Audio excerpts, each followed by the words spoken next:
Okay, I hope everybody had a good Easter, and today I wanted everyone to travel back with me to the very first Easter.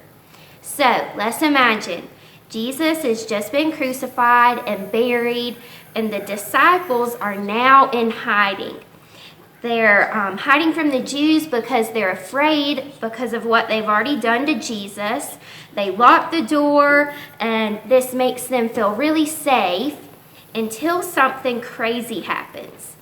So Jesus comes and appears to them, which is weird because they just saw him be buried, and he'd already been crucified, and so he shows up.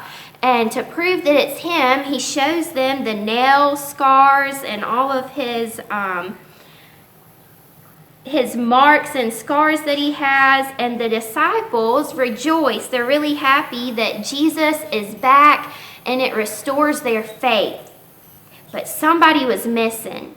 So Thomas, who was also one of the disciples, isn't there.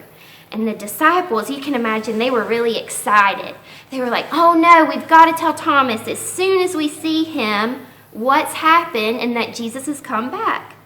So Thomas comes back, they explain what happens, and Thomas doesn't believe them. He thinks that they've gone crazy. They can't have seen someone who's already died.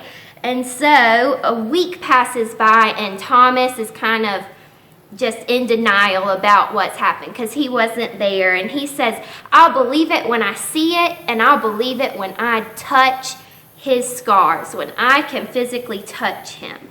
So after a week passes, they're all in hiding in their room behind the locked door again, and Jesus comes back again and appears to them.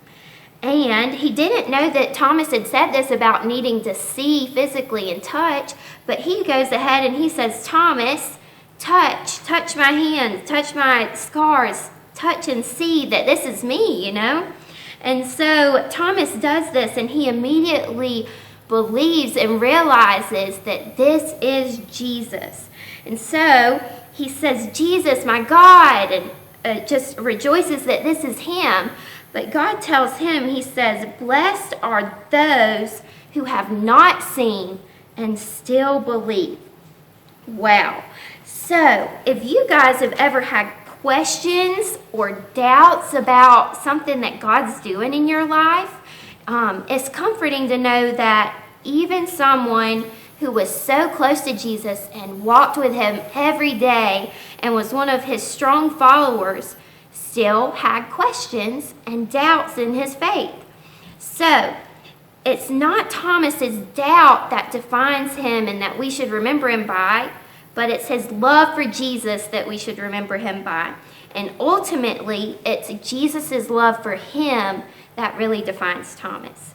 So even when Thomas had a teeny tiny amount of faith in Jesus, Jesus never stopped going after Thomas and going the extra mile and caring about him and loving him. And God does the same thing for us. When we feel like we have questions or we don't understand what he's doing in our life, he still goes after us and loves us just the same. So I want to read scripture from Matthew. It's chapter 17, verse 20.